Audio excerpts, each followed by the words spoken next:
నిత్యం ఇలాంటివి గమనించే ఉంటాం. సూపర్ మార్కెట్స్ కు, షాపింగ్ మాల్స్ కు వెళ్ళినప్పుడు వారు మన ఫోన్ నెంబర్లు తీసుకుంటారు. ఇలా ఎక్కడికి వెళ్ళినా బిల్ కౌంటర్ వద్ద ఫోన్ నెంబర్ అడుగుతారు.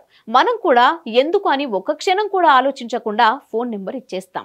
ఇలా మాల్స్, సూపర్ మార్కెట్స్ అని కాదు, లక్కీ డ్రాల పేరుతో కూడా ఫోన్ నెంబర్లు సేకరిస్తూ ఉంటారు. అలా అడిగిన ప్రతి చోట ఏమాత్రం ఆలోచించకుండా ఫోన్ నెంబర్లు, వ్యక్తి వివరాలు ఇచ్చేస్తూ ఉంటారు. అది ఎంత ప్రమాదమో ఎప్పుడైనా ఆలోచించారా? అవి ఎన్ని రకాల మోసాలకు దారితీస్తాయో తెలుసా? మనమిచ్చే ఏ ఒక్క ఇన్ఫర్మేషన్ అయినా హ్యాకర్ల చేతిలో పడితే అంతే సంగతి. అయితే మీకు తెలియని ఇంకో విషయం ఏంటంటే ఇప్పుడు తెలుసుకుందాం. అవి ఏవైనా సరే ఈజీగా అన్నీ ఒకే చోట దొరికిపోతాయని జనం చాలా వరకు మాస్ పర్చేసింగ్ కి అలవాటు పడిపోయారు. అయితే అలా వస్తువులను కొని బిల్డింగ్ చేసే సమయంలో అక్కడ సిబ్బంది ఫోన్ నెంబర్ చెప్పండి అని అడుగుతూ ఉంటారు. ఫోన్ నెంబరే కదా అని ఈజీగా తీసుకుని ఇచ్చేస్తూ ఉంటారు. అయితే మాల్స్, సూపర్ మార్కెట్స్ ఇలాంటివి వాటిల్లో లక్కీ డ్రాల పేరుతో జనాల మొబైల్ నెంబర్స్ కి ఇతర వివరాలు తెలుసుకునేవారు చాలా మంది ఉంటారు. ఇందులో క్రెడిట్ కార్డ్ తీసుకోమని వెంటపడేవారు కూడా ఉంటారు. వీరి చేతుల్లోకి మీ కాంటాక్ట్ డీటెయిల్స్ వెళ్ళాయో ఇంకా అంతే సంగతి. భారీ మోసాలకు కూడా దారితీసే అవకాశాలు ఉన్నాయట. ఫోన్ నెంబరే కాదు, వాట్సాప్ మొబైల్ నెంబర్ కూడా లింక్ అయి ఉంటుంది. అయితే ఇలా సేకరించిన ఫోన్ నెంబర్ డేటా ఈజీగా సైబర్ నేరగాళ్లకు చేరిపోతుంది.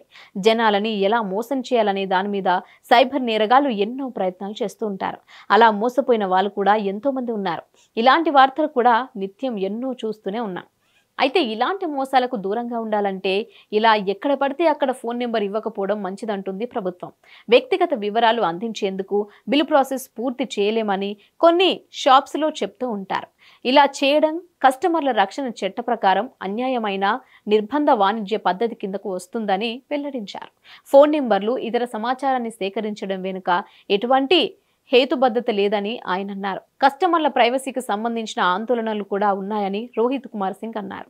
అంతేకాదు, వినియోగదారుల రక్షణ చట్టం ప్రకారం కస్టమర్ల వివరాలు సేకరించకూడదని, వినియోగదారుల ప్రయోజనాల దృష్ట్యా రిటైల్ పరిశ్రమ, ఇండస్ట్రీ ఛాంబర్స్ కు federation of Indian chambers of commerce and industry, confederation of Indian industry లాంటి వాటికి అడ్వైజరీ జారీ చేసినట్లు చెప్పారు. ఏదైనా డెలివరీ చేయడానికి లేదా బిల్లును రూపొందించడానికి రిటైలర్లకు ఫోన్ నెంబర్లను అందించడం భారతదేశంలో అవసరం లేదని సింగ్ తెలిపారు. అయినప్పటికీ రిటైలర్లు లావాదేవీని ముగించడానికి మొబైల్ నెంబర్లను కోరితే కస్టమర్లు ఇబ్బందికరమైన పరిస్థితుల్లో పడతారని ఆయన తెలిపారు. అందుకే కస్టమర్లు కొన్ని విషయాలు గుర్తుంచుకోవాలి.